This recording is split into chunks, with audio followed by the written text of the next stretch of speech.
Welcome to the channel, or if you are a subscriber, welcome back to the channel. A couple things to go over today. So we've done a couple of group runs, and the Sycamore Point run was absolutely amazing. That was in my previous video. Check it out. I'll put a link below to that video. It was so much fun, and there was so much going on that I actually didn't even video much. And even with everybody sending me their pictures and videos, I just didn't have very much to show you. There's some reels on Instagram if you want to go check those out. There was a lot of short videos, short clips. It was just a great time, and I didn't really want to interrupt that good time with the family by worrying about filming and talking and content and stuff like that. So it was just a good, wholesome day with the family.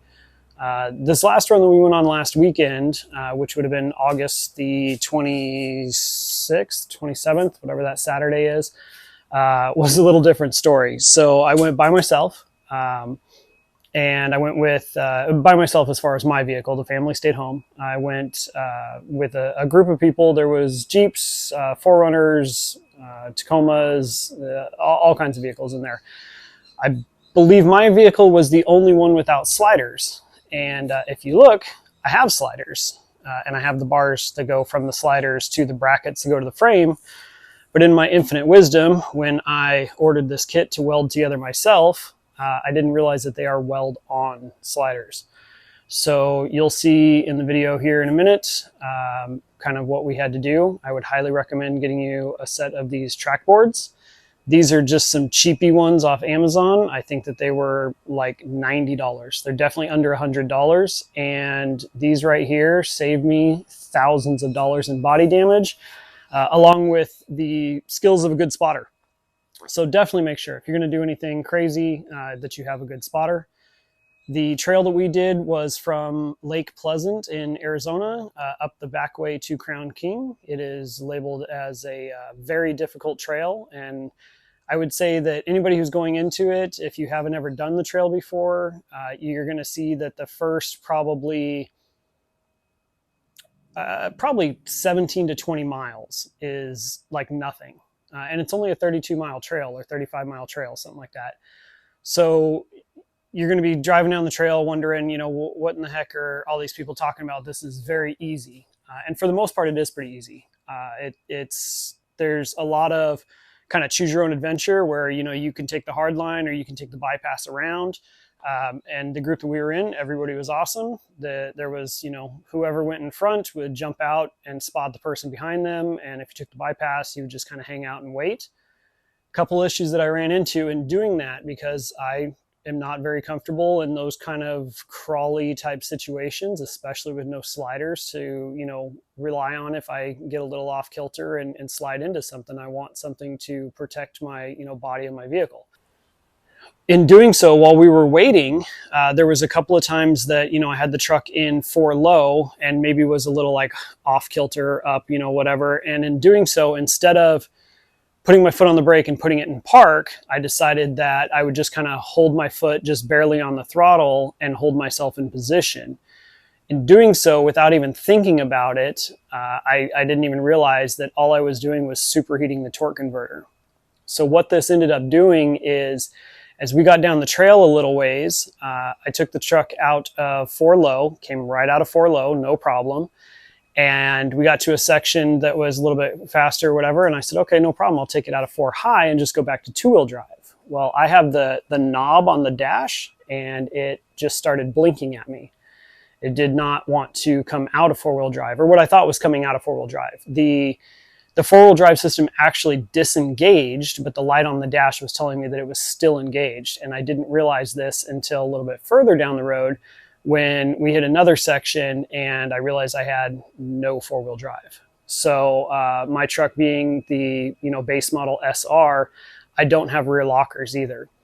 So I was basically in a open-ended diff with the factory limited slip, trying to go down a trail that's labeled as very difficult for a good section in 2-wheel drive.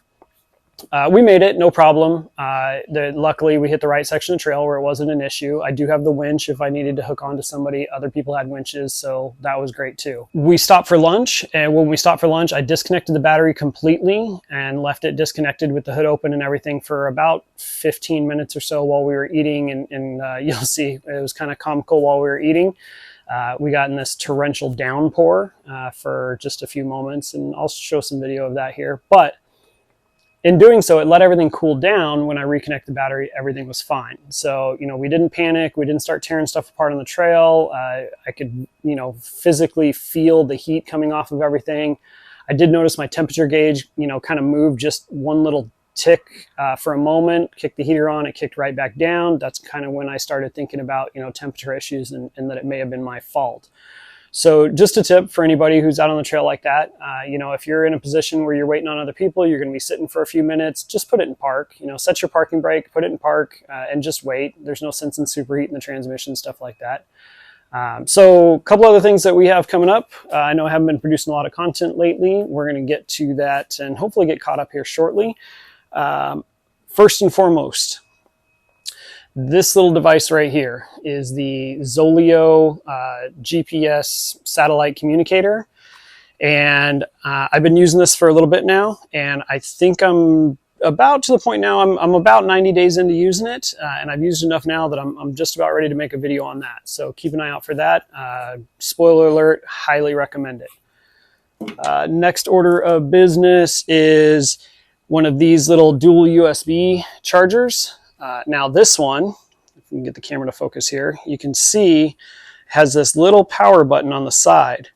I specifically got the one with the power button because I'm wiring this in behind the rear seats so that the kids can plug their phone chargers and whatever else into, or I can plug stuff into charge in the back seat going down the trail.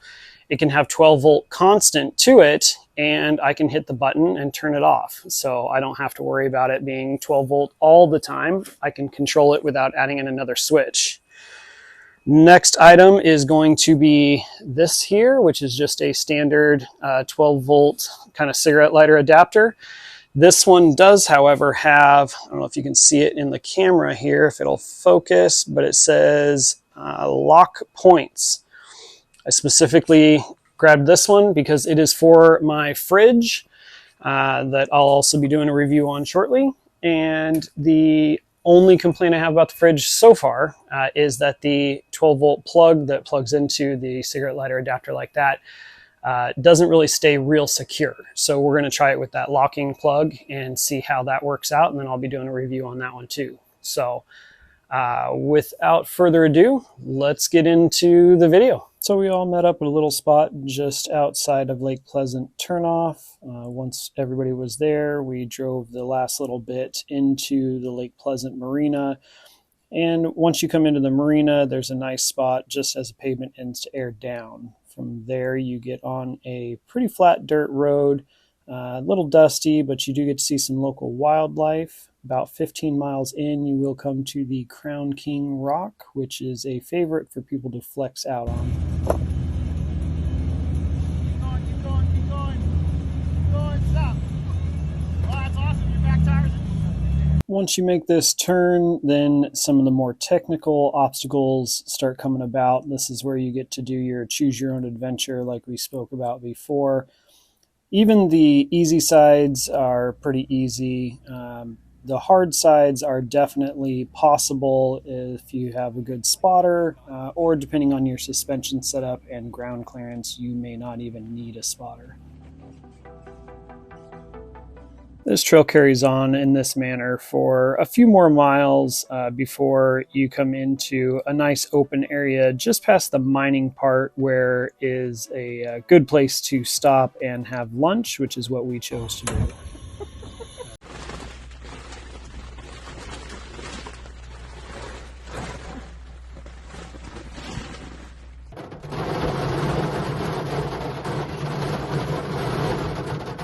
Moonshade kept us nice and dry while we finished cooking and eating. We even got to use the winch a little bit to help Ed pull himself out after his left front tire slipped off the railroad tie.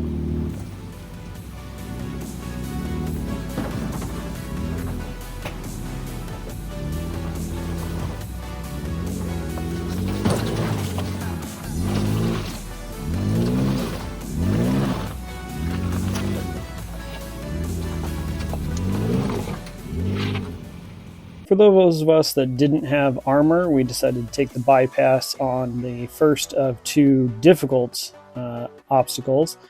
The second one was right in the middle of the trail, no bypass available. We used my track boards to kind of build bridges and used to support the frame along the distance there in order to keep anything from rubbing. Used it on a couple different vehicles just to kind of help everybody out. Of course, some of the older Jeeps with the solid axles and better suspension, bigger tires had no problems getting through these obstacles. It wasn't even fair filming some of the other ones that not even sure that they realized there was an obstacle in the road.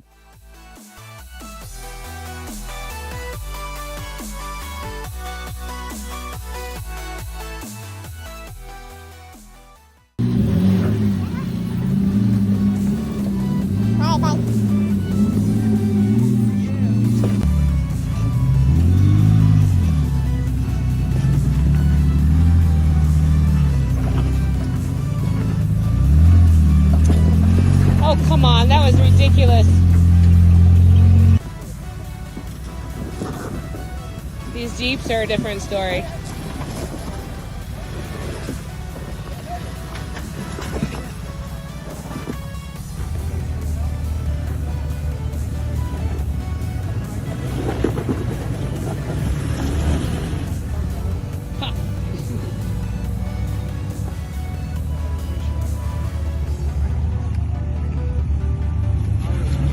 There you go.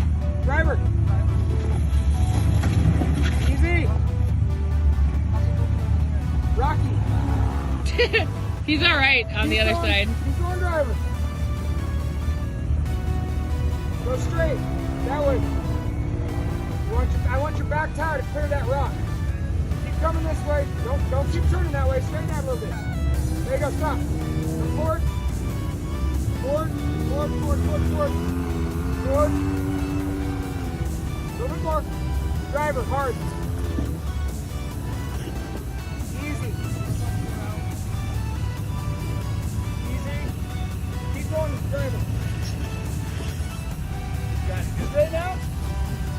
You're good. Once everyone cleared the difficult obstacles, it was time to start our climb in the last little bit. It's a gorgeous view, definitely a great spot to get some drone footage. A couple of folks even stopped for a photo op here, and as we continued on the last couple miles, climbing up the mountain, just kind of slow going, rough terrain, but beautiful views the entire way. Once you get down from the top, it's pretty much back into the pines, and it's just a short little jaunt into the town of Crown King, where you can see there's a little general store and the saloon. The saloon does serve food and drinks. It is kid friendly. We decided that the parking was a little compact for the vehicles that we had, so we turned around, and just past the turn of the bridge there's a large parking lot that fits many vehicles. This is where most everybody said their goodbyes for the day. 3 of us decided to stay and camp before I would continue on the solo part of day 2 heading into Prescott.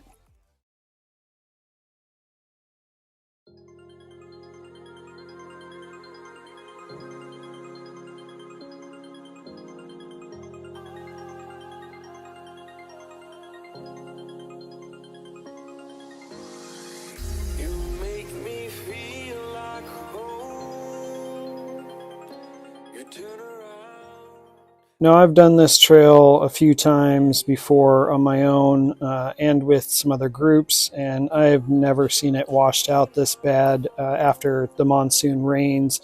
It wasn't that bad, it was just bad for what it is.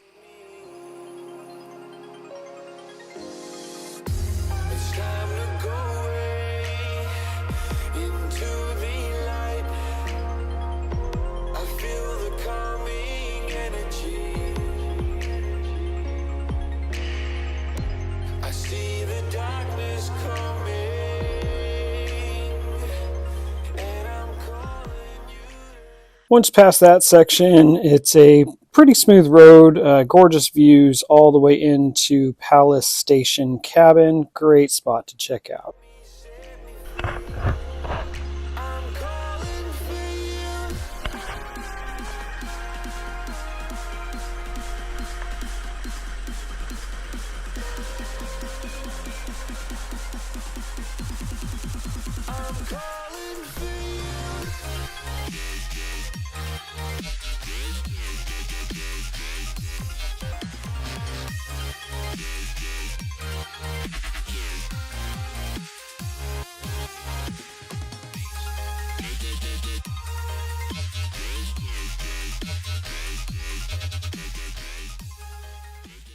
Couple of short water crossings, and then we came upon the issue of the day.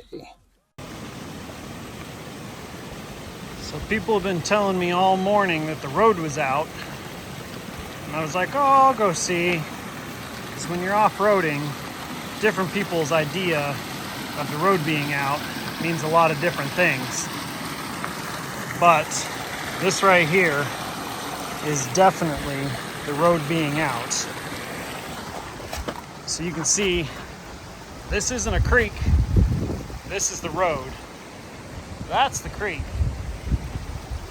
So that's the road. It's down through here. You can see it eroded away and then just drops off to nothing.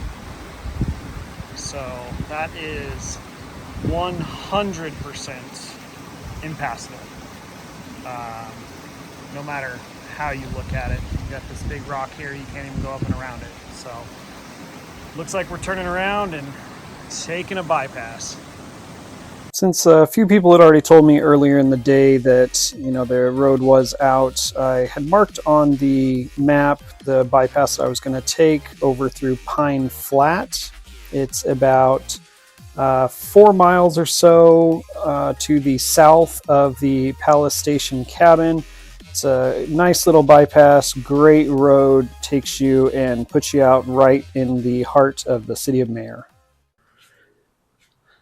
Now, with all of that being said, I did want to go over a couple of things. Number one, trail etiquette. So if you are traveling uphill, you are supposed to have the right of way. So if you are coming, on your trail and you're going opposite and you are the one going downhill, you are supposed to pull over and let the others coming uphill pass. Now, there are always a couple of exceptions to these rules. Again, these are unwritten rules. It's just trail etiquette, the correct thing to do. The exceptions would be if you are a single vehicle and the ones that are coming downhill are a group. Obviously, it's easier for one person to pull off and let a group pass. So always kind of yield to the larger group. Be nice. Everybody's out there to have a good time. There's no sense in arguing on the trail over who's getting to pass who when. Silly. Number two, don't be afraid to ask for a spotter. There was an incident that you saw in the video there where we were winching a 4Runner. Not sure that he really needed a spotter, but in any rate, I'm sure a spotter would have helped, kind of tell him, hey, you've got plenty of room to go around that rock. Why don't you hug it a little tighter? And unfortunately, he just slipped a wheel off the railroad tie, and we had to pull line to get him out of there safely without worrying about any sort of tipping. Not a big deal. Wasn't in any immediate danger or anything like that. It was just one of those oops moments. Number three, on the Sycamore Point run, we had somebody that got a flat tire. I was bringing up the rear, and we had 27 vehicles in our group. So I was bringing up the rear. It was a long day. We were on the trail almost 8.5, 9 hours that day. And the gentleman that got the flat tire, he was pulling off. I said, hey, I'm bringing up the rear. I'll stop with you. Great. Always keep a buddy, stay in pairs. When we assessed the tire, we realized that he had a sidewall puncture. We were going to have to change the tire for a spare. No big deal. There was another gentleman that had stopped with us, and I take full responsibility for this because I turned around. We'd been stopped, maybe 5 minutes at this point. And I said, hey, Looks like we're gonna have to change this tire. Go ahead and catch up to the group and let them know that we're gonna be about 10 minutes behind. Again, take full responsibility. This was my fault. I sent him off by himself. Between where we were at and where the group had already made it to, there was another intersection. I did not tell the individual that was going to go straight through the intersection. So he kind of followed the curve of the road. So the road that he was on was like this, and the road that we had to connect to was like this, kind of offset, and there was a regular forest road that ran in between them, and he just kind of made the curve instead of making the right zig up. So he made that curve. So needless to say, we changed the tire. We got back on the trail and we booked it probably faster than we needed to in order to try and get caught up. We got caught up to the group at the next stop point, and we were like, hey, where's the Forerunner at that we sent ahead? Did they tell you we were on our way? And they're like, what Forerunner? What are you talking about? Oh, crap. So being that I had the GPS communicator, I took off, spun around and headed back, stopped at the intersection, kind of attempted to look at the tracks and said, okay, I see a bunch of tracks going this way, and I don't see any tracks going the other way. I'm going to go this way. So we went that way, and we ended up catching up to the individual about 15 miles down the trail. It was definitely, 30-ish minutes later. And he did the right thing as well. He just kind of followed along. He was looking at his map, and he knew that in the direction that he was going, he was headed back towards the interstate. So I-40 runs this way, and I-17 runs this way. And just off I-17 is 89A, which is the road that we were tying into. And they all kind of come together just outside of Flagstaff. The trail that we were on was kind of down here, kind of heading in this direction. So he turned and went up towards I-40.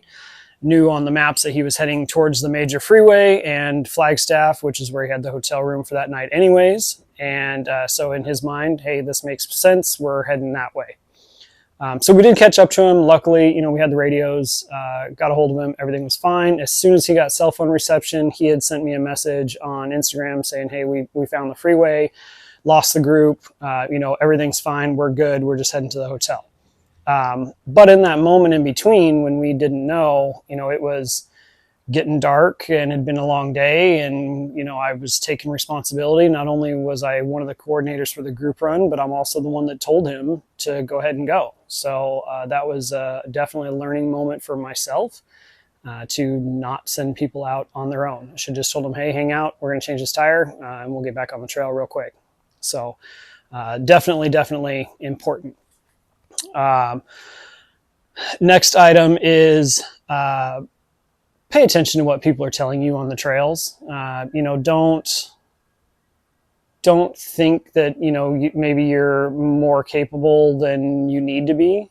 We've had some crazy monsoon weather here. On the Crown King run that you just watched, we stayed the night in Crown King. The next day, I went ahead and split from the group. I was very familiar with the road that I was going on. It's a well-maintained, road. Even after monsoons, the washout is minimal, usually. And I traveled down. I got a few miles out of Crown King. I caught up to a group of dirt bikes. One of them stopped and had told me, hey, the road's completely washed out up ahead. It's impassable. They were saying, we're lifting the dirt bikes up a 6-foot embankment. And I was like, okay. And then, in my head, I'm thinking, yeah, right. You're not lifting a dirt bike up 6 feet, even though there's a couple of you. Well, I should have listened. It could have been a lot worse, had I been miles and miles and miles in the wrong direction, but I didn't want to have to detour and, waste a bunch of time to go around when I knew that it was only, 10 or 15 miles on the dirt road versus probably 30 if I had to detour. So I drove all the way in there, and I'll put up a picture here. No, it was like 12 feet. And they got lucky on the dirt bikes that they were able to get through the little patch. The floods came through there and it had completely wiped out the road. So that road, for anybody that's traveling from Prescott to Crown King or vice versa, This section that you're looking at is, or just looked at, is just north of the Palace Station cabin, about a mile north. And you need to detour through Pine Flat or Big Bug Mesa if your vehicle is capable. So I had to backtrack. Luckily, you know, I still added about 10 miles onto my trip. So, you know, I tried to avoid doing a 30-mile detour and ended up turning it into a 40-mile detour instead. Again, 100% on me, live and learn, but glad I had the satellite communicator. I was able to contact, you know, the people that I was supposed to meet, family at home. Hey, here's what's going on. Here's the situation. It's going to take me a little bit longer. Everything's fine. Which brings me to my next point. Food and water. Bring plenty of food and water. I don't care if you're only going out for a day trip or a single night. I had food, water, clothing, and supplies for probably 3 or 4 days in my truck, just because that's how I keep my boxes packed. And when I get home, I restock everything. Not a bad habit to be. Keeping an extra couple gallons of water on you and an extra, you know, couple of little Mountain House meals. Even if you just have to pour water in there, it's not hot water if you don't have any way to heat it, it's still better than eating nothing. So a couple things to keep in mind there. Track boards, spotters, let people know where you're going, some sort of communication device, food, water, trail etiquette, listen to the others that are on the trail with you, or are passing the other direction. You know, we're all out there to have a good time. We're all out there for, you know, the same reason. There's no reason to let your ego get the best of you, unless you just want to go check stuff out. But make sure you have the time, make sure you have the equipment. So thanks for watching. I hope that you enjoyed the video. Don't forget to subscribe. Please share, you know, if you have any friends that are into off-roading, especially in the Arizona area. We definitely are trying to grow the channel, hoping to get to 1,000 subscribers here soon. So my personal Instagram is suits2sunsets. That's suits_2_sunsets. And we've now started a Facebook page. So it is AZ Backroad Adventures. And then we also have an Instagram page for that group at AZ _Backroad_Adventures. Thanks for watching and hope you enjoyed it.